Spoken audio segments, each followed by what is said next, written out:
BJP अध्यक्ष JP Nadda इस वक्त हरियाणा में हैं और वो पंचकुला से उन्होंने अपने रोड शो की एक यहां पर शुरुआत कर दी है, जिसकी तस्वीरें आप यहां देख पा रहे हैं। उनके साथ हरियाणा बीजेपी के कई नेता यहां मौजूद हैं।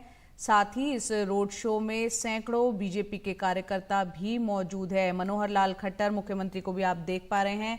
लोकसभा और विधानसभा चुनाव के मद्देनजर जेपी नड्डा का ये रोड शो काफी अहम माना जा रहा है। आपको बता दें कि लोकसभा चुनाव के बाद हरियाणा में विधानसभा चुनाव होने हैं। बीजेपी के साथ साथ सभी पार्टियों ने यहां अपनी कमर कस ली है। कांग्रेस, आम आदमी पार्टी के नेता भी यहां पर चुनावी रैलियां कर रहे हैं। मोहम्मद गजाली हमारे सहयोगी इस वक्त हमारे साथ जुड़ रहे हैं। गजाली, यहां पर हम देख रहे हैं एक चुनावी बिगुल कह सकते हैं इस रोड शो के जरिए, क्योंकि लोकसभा के बाद सीधा यहां विधानसभा चुनाव है। बताएं क्या आलम है इस वक्त वहां?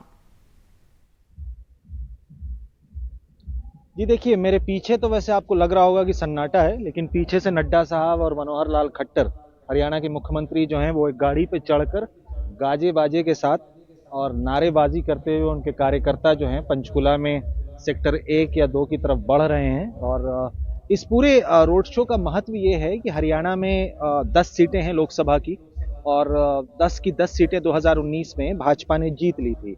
और उसके बाद जो है 2019 के ही विधानसभा चुनाव में प्रदर्शन कुछ ऐसा रहा कि हरियाणा में भाजपा को जननायक जनता पार्टी, जो एक क्षेत्रीय पार्टी है, उसके साथ गठबंधन करके सरकार बनानी पड़ी। अब इस पूरे जो रोड शो है उसको आप ये तो कह सकती हैं कि चुनावी बिगुल है, लोकसभा के लिए भी या विधानसभा के लिए भी। लेकिन एक बहुत अहम प्रश्न ये है कि क्या जिस तरह से 2019 के विधानसभा चुनाव में हरियाणा की सरकार को गठबंधन की बैसाखी लेनी पड़ी, क्या उसके बारे में कोई ये है कि लोकसभा में भी उनके साथ करेंगे या नहीं करेंगे, या लोकसभा में भी 10 सीटों पर कोई गठबंधन होता है या नहीं, इसके बारे में अभी भी कोई बयान या कोई वक्तव्य ना भाजपा की तरफ से आया है और ना ही जननायक जनता पार्टी जो सरकार में भाजपा के साथ है उसके तरफ से आया है। फिलहाल कह सकते हैं कि बड़ा रोड शो है। जेपी नड्डा कल हिमाचल में भी थे, वहां पर भी उन्होंने रैलियों को संबोधन किया था।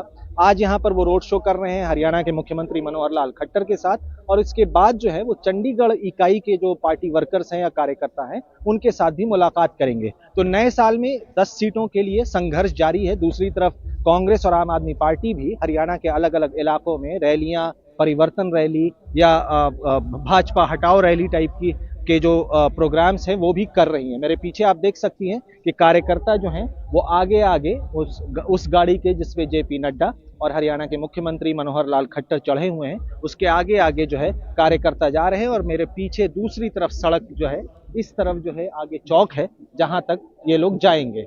तो इस पूरी रोड शो का जो महत्व यही है कि लोकसभा चुनाव के 10 लोकसभा सीटों के लिए जो है वो चुनावी बिगुल बज चुका है। और खास करके हरियाणा में जो है संगठनात्मक, जो भाजपा के संगठन के बीच जो परिवर्तन हुए हैं, नए प्रदेश अध्यक्ष लगाए गए थे, नायब सैनी, और कई अलग अलग जो पदाधिकारी हैं उनकी भी नियुक्ति हुई थी। तो उन सब के पद संभालने के बाद जो है ये पहली रैली कह सकते हैं या रोड शो कह सकते हैं जो जेपी नड्डा यहाँ पर आज कर रहे हैं। बहुत बहुत शुक्रिया विस्तार से बताने के लिए कि किस तरह से पंचकुला में जेपी नड्डा का ये पूरा रोड शो अब शुरू हो चुका है। और लक्ष्य यहाँ पर लोकसभा की 10 जो सीटें हैं आती हैं हरियाणा से, उसको साधना है। साथ ही लोकसभा के बाद यहाँ पर विधानसभा चुनाव भी होना है। और पिछली बार 2019 में गठबंधन सरकार बीजेपी की यहाँ पर बनी थी। अब देखना होगा इस बार वो अकेले चुनाव लड़ेगी या फिर कोई साथी यहाँ पर एक बार फिर से उसके साथ होगा।